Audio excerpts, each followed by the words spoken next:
prazer, é uma honra. O lance é o seguinte, né? O Paulo Guedes toda hora quer inventar imposto. Eu não sei se é jogada isso aí, viu?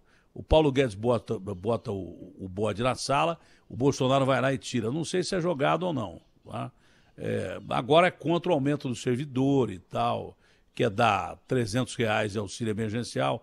E o Bolsonaro, quer queira, quer não, com o auxílio do Congresso, manteve até agora os R$600. Sem isso, o Brasil estaria perdido, né? Porque teríamos uma convulsão social.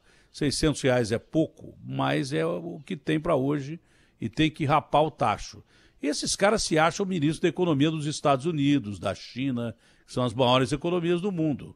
O Paulo Guedes acha que ele é ministro do Trump, não do Bolsonaro. O Bolsonaro é amigo do... Precisa avisar o Paulo Guedes que o Bolsonaro é amigo do Trump, mas não é o Trump. Nós não temos uma grana que esses caras têm. Tá?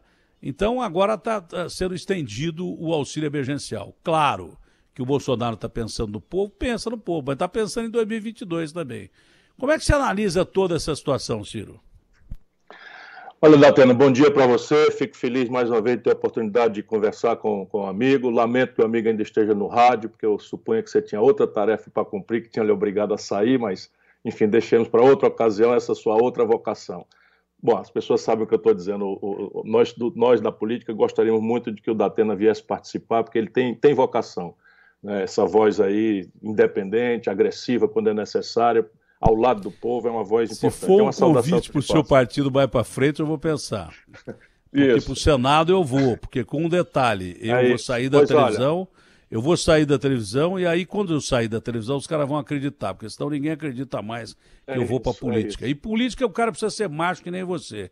Não sei se eu sou tão macho que nem você, ou macho que eu digo é ter coragem, porque tem mulheres com mais coragem que a gente. É isso que eu estou querendo dizer. É preciso não ter rabo de palha.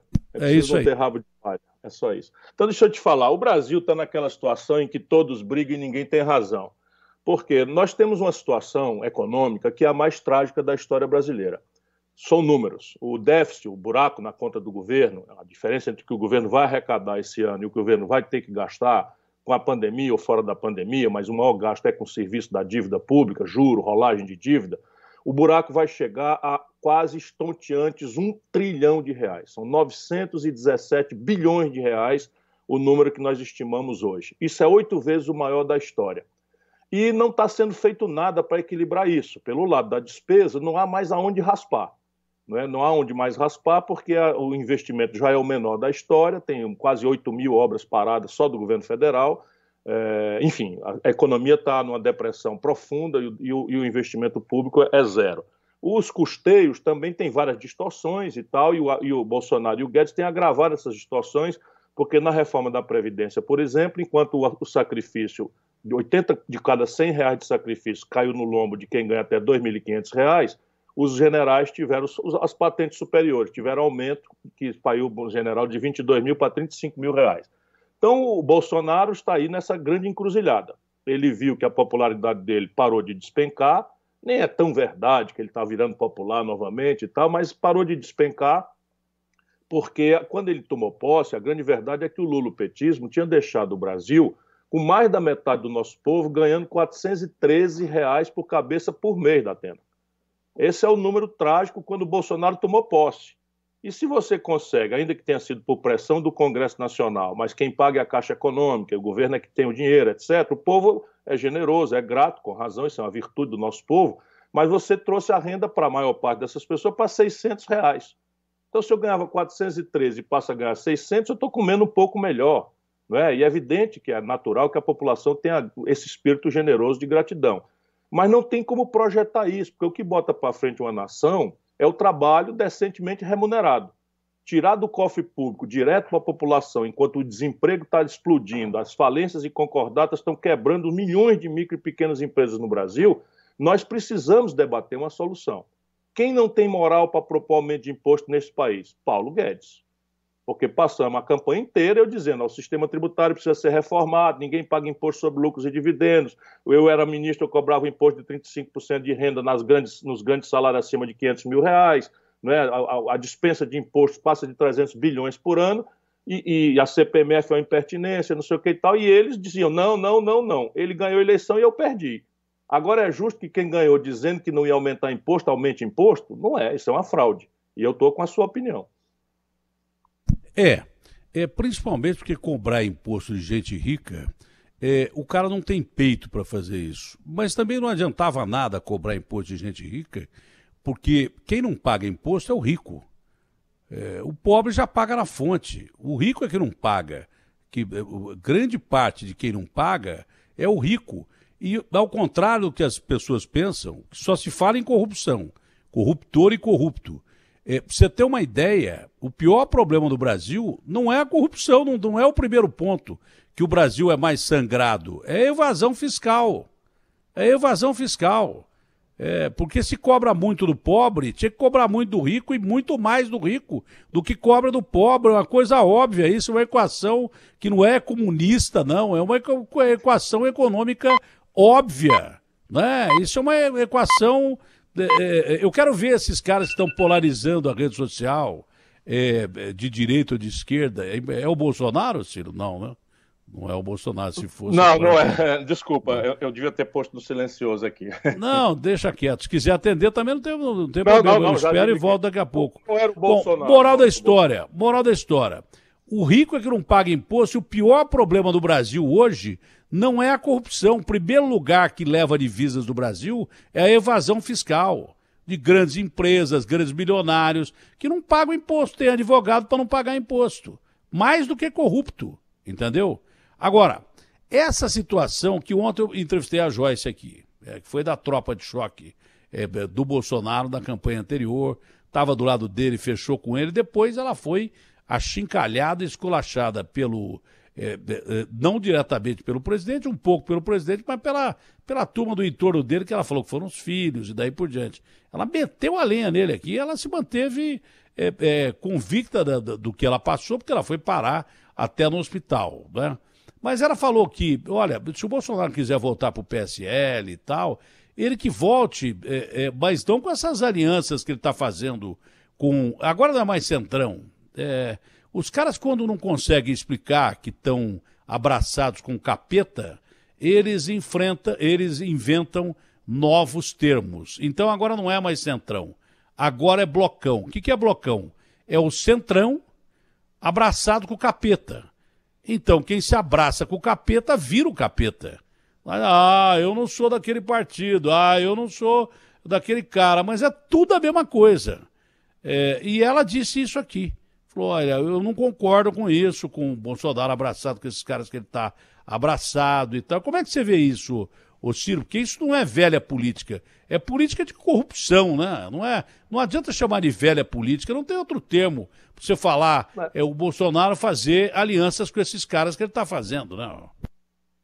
Veja, nesse assunto também a gente precisa ajudar o povo a entender onde é que está o ponto de equilíbrio. O Brasil, Datena, como é uma democracia relativamente jovem, nós temos 20 e poucos anos de democracia já, com gente dizendo que houve um golpe em 16, enfim, entre os quais eu me incluo. Você tem uma democracia de pouca prática, de pouco exercício, porque a França tem 500 anos, os Estados Unidos têm 400 anos, enfim, nós temos aí 30 anos, o resto é uma história de rupturas e tal.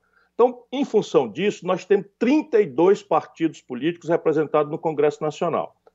Então, e ninguém consegue, numa eleição em que o presidente é eleito, por exemplo, o PSL não tinha ninguém. O Bolsonaro tinha 30 segundos na televisão e, por essa característica de plebiscito, o povo vai lá e escolhe o Bolsonaro, que não tinha acordo com ninguém, e faz o discurso, é aí que está o problema, né? Mentindo, ele que era um cara do baixo clero, ligado a todas as práticas corruptas. O Bolsonaro, eu fui contemporâneo dele deputado, eu volto a dizer para você, ele desviava dinheiro com recibo falso da gasolina do gabinete. A filha do Queiroz não é homem do filho dele, o Queiroz é homem dele, ele assinava recibo e o Bolsonaro estava o dinheiro no bolso. Então, ligado a tudo que é de mais corrupto na vida brasileira, toda essa quadrilha do Rio de Janeiro que está preso, o Bolsonaro fez política a vida inteira ao lado de Eduardo Cunha, ao lado de Sérgio Cabral, ao lado dessa turma toda. Aí empacota, a marketagem faz isso, empacota o povo de saco cheio, então é a nova política que nem o Dória, é o gestor, não é político, etc, etc. Resultado, cai na realidade, se elege e o Congresso Nacional tem 32 partidos. E ali está o desenho. Se você quer mudar o sistema de impostos para cobrar mais daqui ou daquela, precisa negociar com o Congresso. Se você lá atrás disse que não ia negociar, que toda negociação é suja, você criou uma contradição. E aqui está a grande contradição. A contradição é o seguinte: toda aliança é legítima desde que você seja capaz de responder duas perguntas. Está se aliando com quem, para quê? Pronto.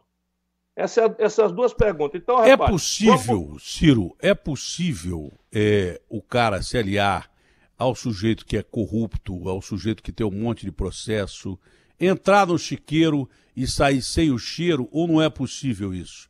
Você acredita que com essas alianças... É possível se você fizer essa negociação em cima de um misto de temor e gratidão. Então, o corrupto, ele vai abordar qualquer presidente da República. Se o presidente da República mostrar para ele que o caminho dele por ali tem saída, tem volume, esse presidente está morto. É o caminho do Bolsonaro, é o caminho do Lula, é o caminho do Fernando Henrique. Veja, todos se desmoralizaram, é o caminho do Collor. Isso é que os políticos não aprendem. Vamos fazer um pouquinho, um passo para trás na história brasileira. O Collor, que foi a primeira eleição direta, se juntou com essa mesma turma. Onde é que estava o Valdemar Costa Neto? Onde é que estava o Roberto Jefferson? É o mesmo pessoal, muda quase nada. Onde é que foi parar o Collor? No impedimento. Depois entra o Fernando Henrique. O Fernando Henrique, até a reeleição, comprou voto, não sei o que e tal, vinha bem. Quando se juntou com quem? Quem estava lá? Valdemar Costa Neto, Roberto Jefferson. É a mesma turma, estou só citando dois que foram condenados e que são mais conhecidos. Mas é a mesma turma. E o Fernando Henrique, eu tive essa discussão muitas vezes. Uma vez ele disse para mim: olha, Ciro, um dia você vai sentar nessa cadeira, mostrando a cadeira do presidente da República, e você vai ver que o presidente da República que não se acertou com o patrimonialismo, ele inventa umas palavras bonitas para dizer que a compra de voto, a roubalheira, lotear o governo com corrupção. Eu disse para ele: eu não concordo com isso. Por quê? Porque eu servi no governo Itamar Franco. O Itamar Franco fez o oposto.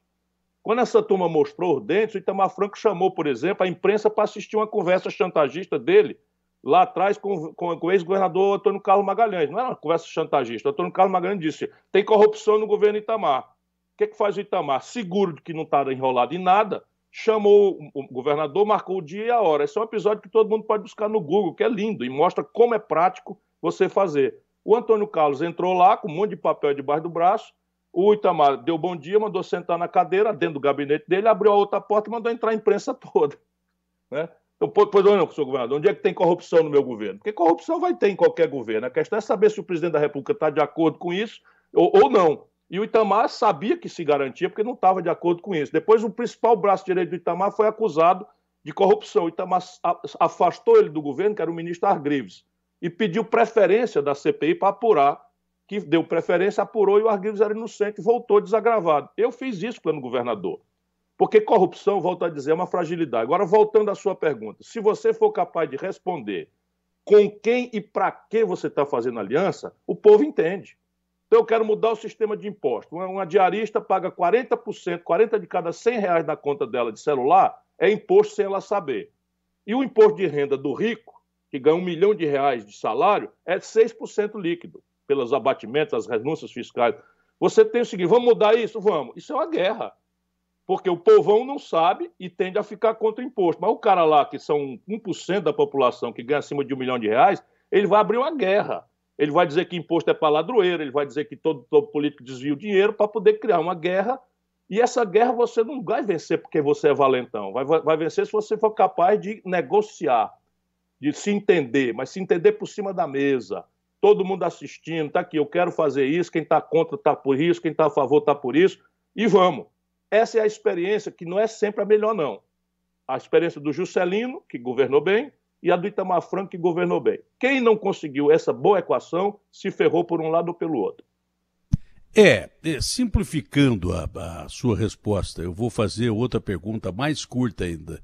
Que pergunta mais curta é melhor, que a gente fica com dissertação aqui, querendo provar que entende muita coisa e a gente não sabe nada. O que sei é o que eu nada sei. Mas em cima do que você falou aí, a pergunta é curtinha. Se esses caras ferraram os governos todos, né? O Valdemar Costa, o Roberto Jefferson e o Eduardo Cunha, o Bolsonaro está se aliando a essa gente. Será que ele vai ser diferente dos outros caras ou ele vai se ferrar também? Na minha opinião, vai se ferrar também. Porque é muito simples de entender. O problema brasileiro é um problema estrutural da Atena. Se você olhar, desde que colapsou o velho modelo que tangeu o Brasil, isso é que o meu livro explica agora para o jovem, para quem está curioso de entender. O regime militar se precipitou na desmoralização por causa de uma crise estrutural. E essa crise tem um número. O Brasil, entre 1930 e 1980, crescia 6% ao ano. Quando você cresce, tudo facilita. O emprego, o salário, o imposto, tudo isso facilita porque a economia está crescendo. 6% ao ano significa que em 10 anos você está dobrando a riqueza do país. Né? Então, de 80, quando o país quebrou, na crise na crise do juro americano, porque, enfim, é uma história mais comprida, mas lá, o país cai de 6% para 2% até 2010. E de 2010 para 2020 está zero. Então não cresce. Se o país não cresce e nasce 2 milhões de crianças por ano, a riqueza que tem que dividir. Se você tem uma concentração de renda brutal, você tem uma miséria estrangulada aí, forçando a barra da desmoralização de todo o governo. Por que o Bolsonaro se desmoraliza, de repente, muda 20 pontos em 2 meses? R$600. E não é porque o povo é desonesto, não, é porque o povo está num limite de pobreza, de miséria, de dependência, que você conhece bem, eu falando tu, como a gente fala aqui com os amigos no Ceará, você conhece muito bem, porque você nunca se afastou, não é, da opinião do povo real brasileiro. Mas estruturalmente não dá para segurar isso se o país não voltar a desenvolver. E com a fórmula do Guedes, não há nenhuma chance do país se desenvolver. Ao contrário, o Brasil está quebrando. Todo mundo vai ver que o Brasil vai quebrar. Quem olhar hoje a proporção do valor do real para o dólar, já está vendo. Sabe quantos bilhões de dólares fugiram do Brasil? Porque assim, quando você vem um terremoto, os passarinhos voam tudo. O ser humano não entende, porque não tem o instinto correto. Mas os pássaros, eles voam todos para outro canto. Pois é assim o capital estrangeiro. Eles têm informação privilegiada, eles estão vendo incrementação de risco, eles estão vendo o rombo nas contas do país, e estão vendo essa gravíssima contradição. O Bolsonaro gostando da popularidade que a ajuda ao povo deu, e o Guedes navegando na maionese, como se fosse o ministro do Trump. Você tem toda a razão, isso aí, se você me permitir, eu vou usar. O Guedes é ministro do outro planeta, é de Marte, não é do Brasil. Ele não conhece o Brasil, não sabe de nada do Brasil. E tem essa interdição ideológica, que é cobrar imposto de classe média e de pobre. Do rico ele não quer, porque é a turma dele. E tem uma agravante aí que você colocou muito bem. Veio o Tarcísio e falou assim, eu vou fazer estrada, eu vou ter que colocar ferrovias no Brasil, que a gente não tem ferrovias e são importantes. Eu vou criar obras para gerar emprego. O Guedes vem e corta o barato do cara. Se você não der oportunidade de atrair investimento externo, fazer o país se desenvolver e criar campo de trabalho, não adianta você criar o Renda Brasil, que você só vai fazer com que o Estado gaste mais e que o cara se acomode ali. Se você não criar um campo de trabalho para o cara que, com dignidade, trabalhando, ele possa viver melhor e ganhar até mais do que ganha no Bolsa Família, ou Renda Brasil, ou raio que o parta, se você não tiver investimento externo agora, nesse momento, e a gente tem capacidade de ter investimento externo, porque é mentira que o Brasil, olha, se começar a gastar tanto, que o Bolsonaro falou isso ontem, porque o Guedes falou para ele, porque o Bolsonaro entende de economia o mesmo que eu entendo de foguete, e vice-versa, você entendeu? O Bolsonaro falou lá, como é que é o negócio? Uma palavra, endividamento. Aí, se você se endividar muito, o cara não vem botar dinheiro aqui. Foi o Guedes que buzinou no ouvido dele, você entendeu? Se você não criar obra para atrair o investidor de fora para cá, você está ferrado. Endividamento, meu irmão, nós temos uma dívida pública impagável, imoral, por causa de um Estado inchado, porque não teve reforma política, porque tem gente com 90 assessores no Supremo, 60 no Senado, 30 na Câmara, e gente ganhando muita grana, muito dinheiro, que isso gera uma dívida pública impagável. Já é impagável a dívida pública brasileira, só que nós temos um aspecto. A gente conseguiu praticamente zerar a nossa dívida externa. Então você tem capacidade sim de atrair investimentos, se você fizer obras, criar emprego e não fazer o cidadão depender sempre de auxílio que o Lula pegou lá do Fernando Henrique, transformou em Bolsa Família e saía com 35 ou 40 milhões de votos, né? O Bolsonaro está de olho nisso também. Com 65, 70 milhões de gente no Renda Brasil, ele está eleito. Ou eu estou enganado? Não, isso revela claramente os limites daquilo que a gente chama de política social compensatória. Só que isso está destruindo o Brasil. O que bota uma nação para frente, o que sustenta desenvolvimento, é uma boa associação entre os interesses da classe trabalhadora, que basicamente é a remuneração decente por um trabalho digno, não é bolsa disso, bolsa daquilo, que isso é para compensar o limite da fome. Portanto, a gente tem que entender que é necessário e tal. Mas isso daí, se você não produzir riqueza, associando o interesse do trabalhador, que é salário decente para o trabalho digno, com o interesse do mundo da economia real, da roça, do comércio, do balcão da indústria, do chão da indústria, você não vai para canto nenhum, é voo de galinha. Voo de galinha que é, de novo, a mesma experiência. Com o lulopetismo, o Brasil expandiu o consumo pelo crédito, pelas políticas sociais compensatórias, melhorou o poder de compra do salário mínimo, manipulou a taxa de câmbio, todo mundo foi melhorando de consumo e o país não produz resultado. Traz tudo isso que a gente vai comprar aqui dentro do estrangeiro. Então, só para você ter uma ideia, 80% dos remédios que o nosso povo toma vem do estrangeiro. O óleo diesel do preço da passagem de ônibus em São Paulo ou em Fortaleza já está mais da metade vindo do estrangeiro. E assim vai tudo. Todo celular que a gente carrega por aí é tudo do estrangeiro. 80% do valor de um carro produzido em São Paulo, que a gente pensa que a indústria é aí, picas. A indústria é lá nos Estados Unidos, eles só fazem montar. 80% do valor do carro vem do estrangeiro. E aí nós temos que pagar tudo isso em dólar. E de onde é que vem o dólar? Hoje, só o mundo da agricultura e da mineração estão faturando em dólar. E não carrega a conta, percebe? Quando esses preços dos produtos tradicionais brasileiros melhoram, a gente tem uma ilusãozinha e atravessa. Quando esses preços caem, como aconteceu com a Dilma, o Brasil quebra. Lá atrás foi o Fernando Henrique, a mesma coisa. O real, todo mundo foi para o consumo, não sei o que e tal, relege o cara, quebra. E aí o Lula quebrou o país. Agora o Bolsonaro está na mesma ilusão. Por quê? Porque você tem um voozinho de galinha, todo mundo acha que o cara é maioral, porque conseguiu fazer um milagre, eu ganhava R$ 413 para comer e agora ganho 600, né, sem precisar trabalhar, não é que eu não queira, eu quero trabalhar, mas não tenho oportunidade. Nós estamos falando em 20 milhões de brasileiros, Datena, abertamente desempregados. Se a gente for para a informalidade, são 110 milhões de pessoas. Esse país está sendo destruído. Esse país está sendo destruído. Cadê a educação das crianças? Cadê a saúde pública? Você estava na sua crônica anterior, a gente tem que assistir na hora de uma pandemia, um cara ter notícia de roubalheira. Esse país está de cabeça para baixo. Está de cabeça para baixo. Olha, Ciro, o que a gente quer saber, o que é que pode acontecer daqui para frente? Porque a maioria dos militares, você trabalhou com militares durante muito tempo e até conhece muitos deles, a maioria dos militares é nacionalista, gosta do Brasil, não rouba o Brasil. A maioria é gritante dos caras. Mas eles não entendem tanto de política como poderiam entender. E o Bolsonaro, o que ele fez?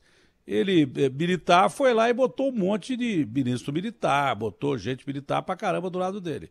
Os caras têm uma vantagem, eles não metem a mão no pote. Mas estava faltando um conselheiro político.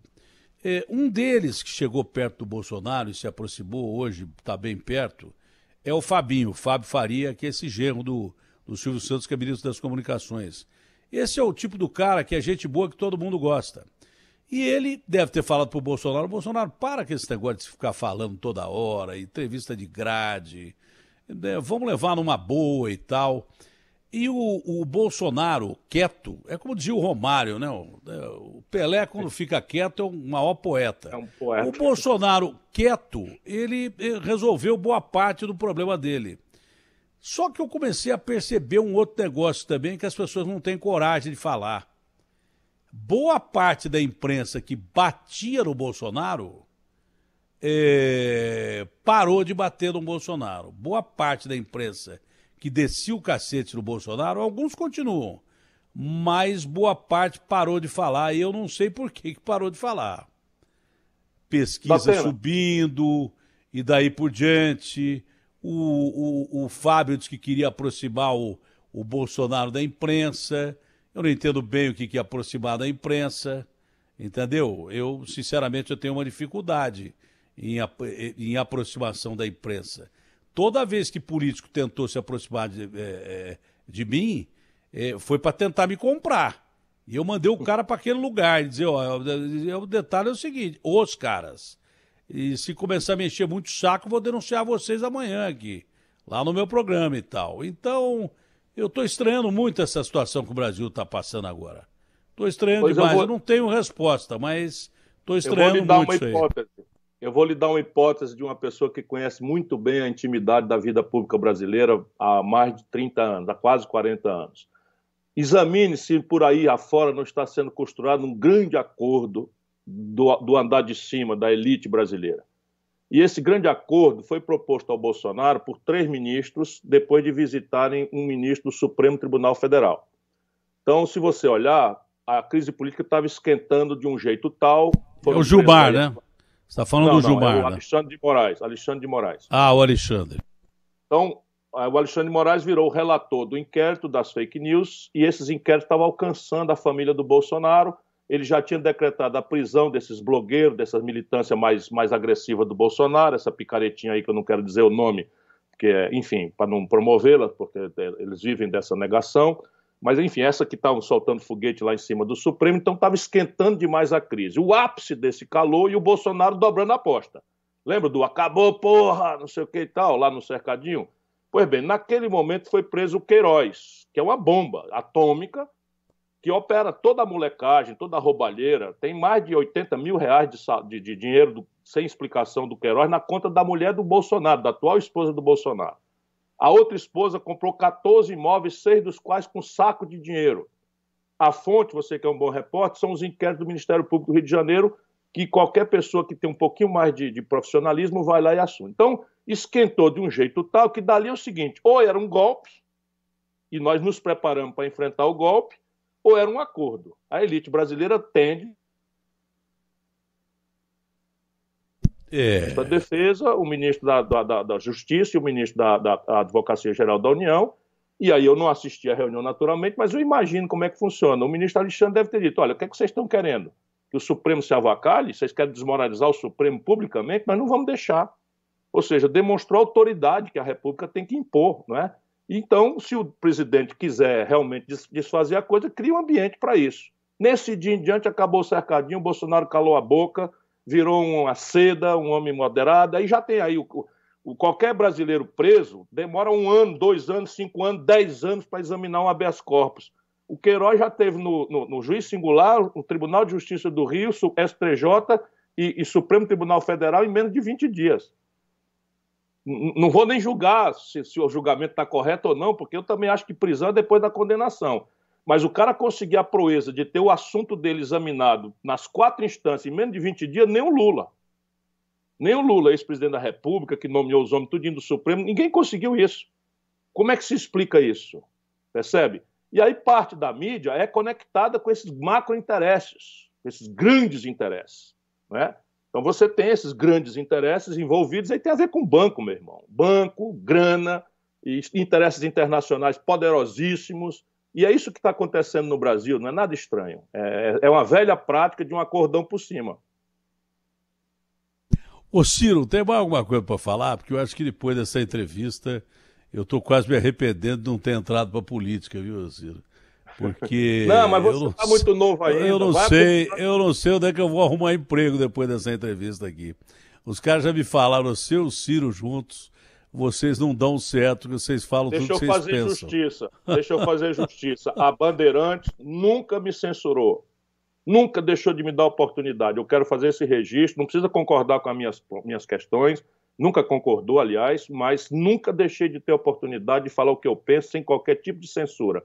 Isso eu devo ao Johnny Saad. Ele é um cara que, se não fosse ele e a família, eu já estaria no olho da rua há muito tempo, porque eu imagino que ele recebe de pressão por causa da minha língua solta. O Ciro, e você acredita em a cariação do Queiroz com esse pessoal do Bolsonaro ou não acredita? Acho muito improvável. Por quê? Por volta a lhe dizer, o acordo é a chave, a pedra do angular do acordo é tentar diminuir a tensão sobre o Queiroz. O Paulo Marinho disse que ia ter uma cariação do Paulo Marinho com o Flávio Bolsonaro, o Flávio disse que não vai. É claro que não. E o Paulo Marinho sabe pouco das coisas. Quem sabe tudo é o Queiroz, porque a conexão aí é não só grana de roubalheira do Bolsonaro, Jair Messias Bolsonaro, atual presidente da República, que corrompeu os filhos, as ex-mulheres e a atual mulher, e também conectou-se com as milícias do Rio de Janeiro. Então é um negócio explosivo. Pô, explosivo. Isso é aquela explosão do Líbano aí, fica longe.